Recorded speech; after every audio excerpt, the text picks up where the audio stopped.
Hey guys, so today I'm going to show you how to reinforce the seam intersections of your wetsuits.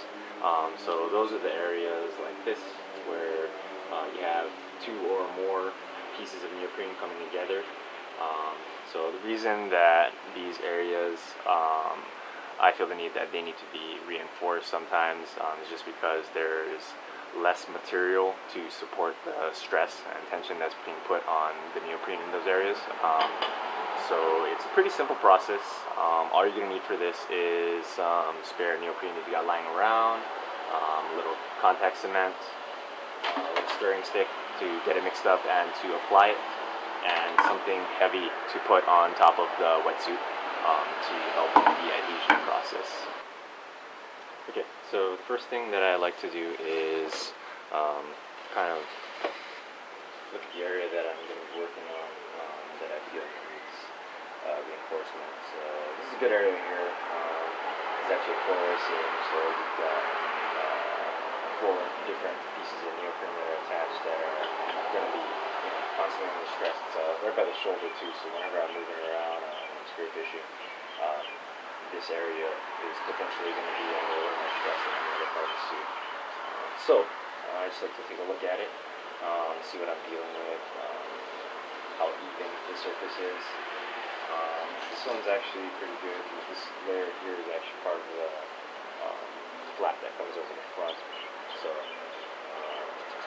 I'm not really going to be too worried about this side, these 3 panels here that are going to be under a little more stress. So then what I like to do is just kind of size it up with my piece of spare neoprene that I have. Usually about an inch on each of the panels is enough to kind of give it some nice holding power. So then I just want to cut this. And squares are usually a pretty good shape to use. Just depends. I like to round up edges. The smoother it is, the less likely that one of those sharp edges or thin edges are going to be sticking out, and yet you lift it off, and that's when you start to lose adhesion across the board. So now that we've got our patch kind of sized out for this, these things are kind of thick. They're not really something that's going to be really stretchy. Usually you want to use actually the same kind of neoprene that your suit is made out of, but a lot of times that can be hard. So this material I'm using here is a little less stretchy than the wetsuit itself. So what I like to do is peel one of the layers off. It doesn't matter if it's the top or the bottom really. That's kind of more preference. The insides of the wetsuits are a little softer material though. So I actually like to get rid of that part. Keep that part because I think it's a little more stretchy. But anyway, so what I did there was I just pulled apart the 2 sides. One side's going to be a little thicker. It's kind of like an Oreo. One side's going to have a little more neoprene on it though. So that's the side I like to keep. The other one's going to be really thin and it's probably not going to provide much strength at all. But as you can see, it's a lot more stretchy now. I'm not worried about this being a point in the suit that's not going to stretch when I'm wearing it or using it. And that can actually cause tearing as well. But that'll be a topic covered in another video later. So anyway, once we've got this done, we want to get our contact cement and pop this sucker open.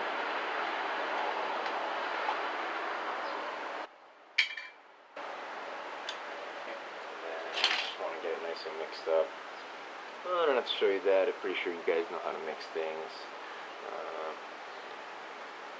So then once we've got that done, just want to get a good amount. It's the black side of it. Typically you want to clean the surface before. That's the instructions on here say to do. This wetsuit's brand new though, it's never been used. So I'm not going to worry about that. And like I said, this is the inside of the other wetsuit, which is actually also never used, so you don't have to worry. But certainly if it's a suit that you've been using already, you kind of want to make sure that you wash that out really good beforehand. salt particles or whatever else is in the water or swimming in still stuck on the suit is going to be something that's going to take a really good clawing between this patch and the suit. So definitely want to make sure you clean your suit beforehand and dry it out thoroughly. Water is also something that you don't really want to have present when you're trying to get this patch that's, hopefully going to be making our suit a little stronger put in place. So I just got it's about the same size. Kind of want to go maybe a little bit outside of what the patch is actually going to be. I'll show you why later. I'm just kind of eyeballing them now. There are more precise ways of doing this, but for the sake of time and to make the video editing easier for myself, I will just do it with my eyes. Alright, that's done. So then we want to go ahead and apply some of this to the patch itself. So that's important that you apply it to both surfaces that are going to be stuck together. It's kind of what you do for a lot of different pieces.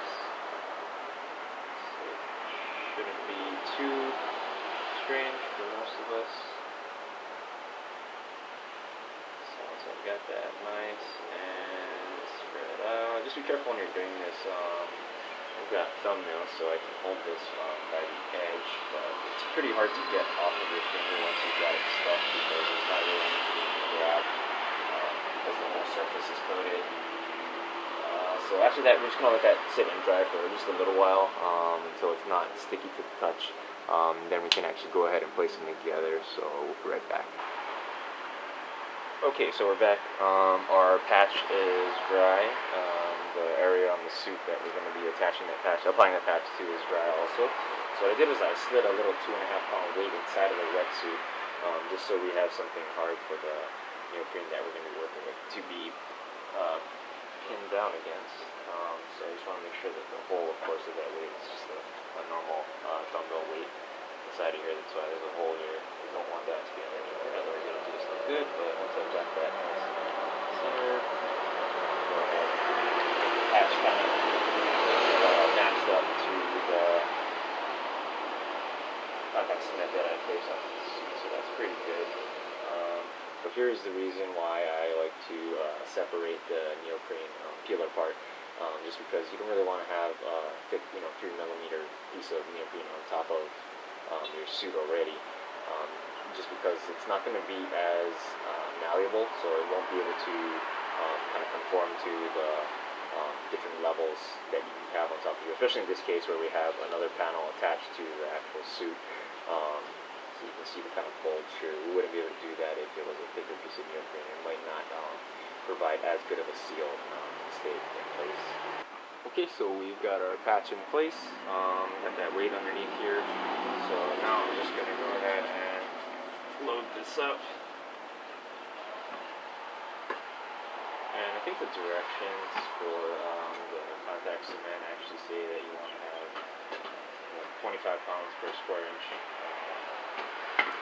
But we'll just go with 20. You don't actually really want to compress the neoprene on your wetsuit, especially when we're going to be leaving it for about a day. I'm not really sure. I think I read somewhere online that it lowers the insulation, capability of the neoprene. But I don't know. I've done this a couple times. I don't even notice a difference. We're in Hawaii, so the wetsuit's a little less important than, say, if you were wearing a 5mm suit somewhere in California or something like that. But 20 pounds is good enough for me, and it's pretty much isolated just to that spot where I have that small 2.5 pound weight. So that's why it's good to use as small of a support underneath as possible. So I don't do this for all of the seam intersections on my wetsuit. I like to just concentrate on the ones that I know from prior experience are going to be getting a little more stress than others, either during the removal process or even putting the suit on, or just the normal things that I'm doing when I'm spearfishing. So shoulders, elbows, anywhere your joints are, typically you're going to see a little more stress. Also, any place that you have to pull on to get that suit on and off. A lot of times those are where divers will end up tearing their wetsuits. So hit the like button if you liked it. Let me know in the comments below if there's anything I could have improved on. I'm sure there's a lot. But yeah, hopefully you guys are able to use this technique to prolong the life of your wetsuits, because I know a lot of us out there have wetsuits that we really love and wish they would last forever. So thanks guys.